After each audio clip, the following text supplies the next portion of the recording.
I'd like to introduce to you at this time Mr. Carl Christiansen. Carl Christiansen is the founder and president of Beauty Amidst the Ashes. With the heart of a father, his desire and passion is to defend and love the fatherless and the orphan. His vision has given birth to this very unique ministry. As a boy, Carl developed an urgency to share the gospel message with those around him. Adopted as an infant, he grew up learning that he was chosen and special. Over the years, he began to see the father heart of God for him as an adopted child. Carl sees the powerful connection between his own adoption and how God adopts us into the family of God. And Carl uses his story to point others to the hope of the gospel. It's truth that can change lives and restore relationships. His surrender to the path set before him brought the beauty of bringing painful experiences to the feet of Jesus and letting Christ take control. Please join me in welcoming Carl Christiansen.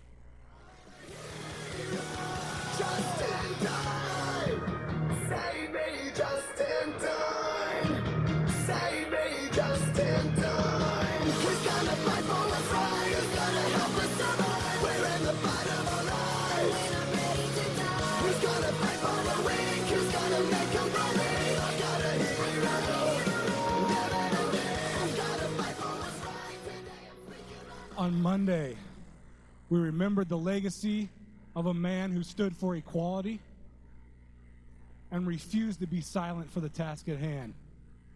Our lives begin to end the day we become silent about the things that matter. Martin Luther King.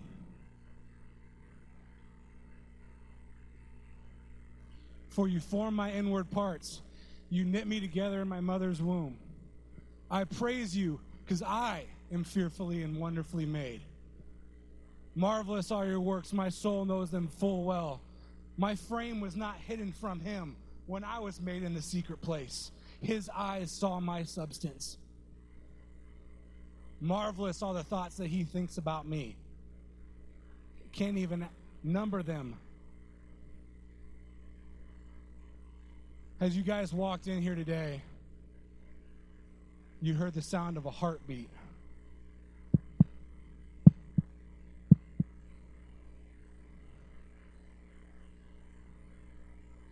I can't even imagine, you guys, how much it must break the heart of my Father to see the image, the baby that he created in his secret place, to see that life taken. It must break the heart of God.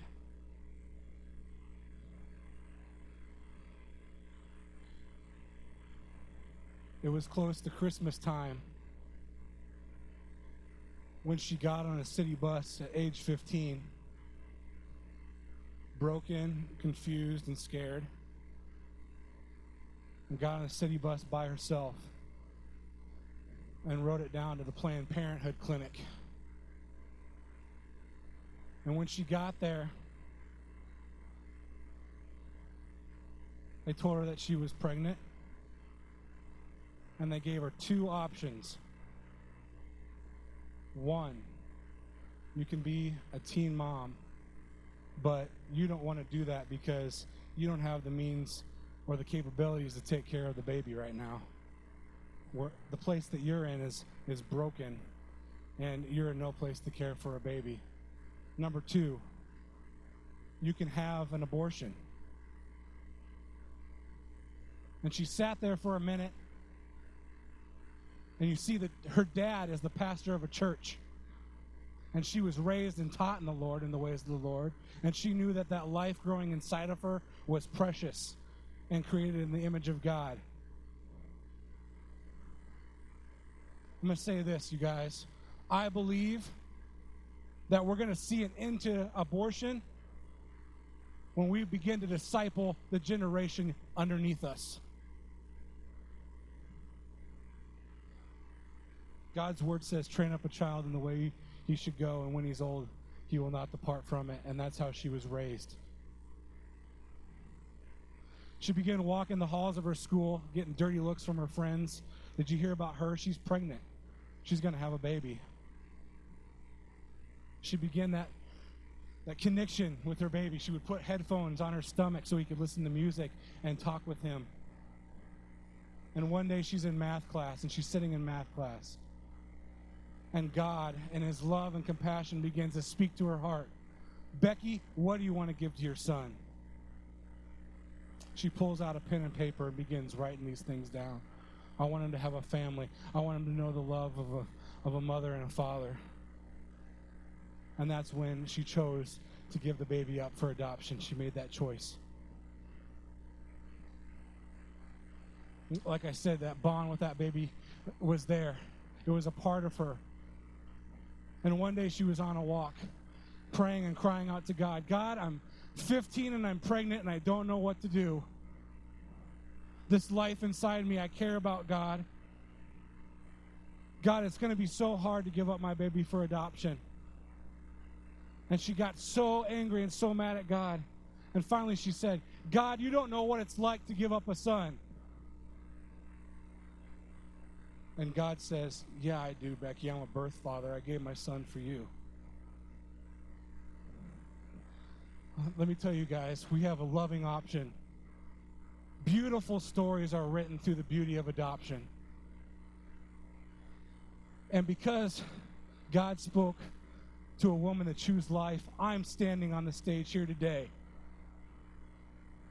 Jeremiah 1:5 says, before I formed you in the womb, I knew all about you, and I had holy plans for you. And God's called me to be an evangelist and worshiper and shake the gates of hell as I do it.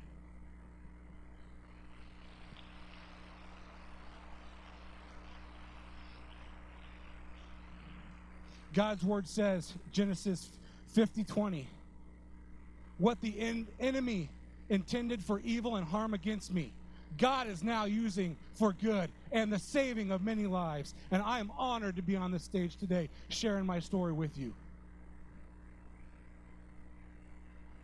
Proverbs 31:8 says this, open your mouth for the speechless in the cause of all who are appointed to die. Open your mouth and judge righteously and plead the cause of the poor and the needy. We as the church cannot be silent because we have been commanded not to. And I believe that men and women who refuse to be silent can change a nation. And that we'll see an end to abortion when we as believers walk in spirit and truth. And I believe that when we ask God to show us his heart and we begin to see things through his eyes, that injustice around us is no longer an option because his love permeates and takes over. You are the hope and the change. You are the hero that every child deserves. Let your voice be heard and walk in the holy plans that God has called you to. Thank you for having me.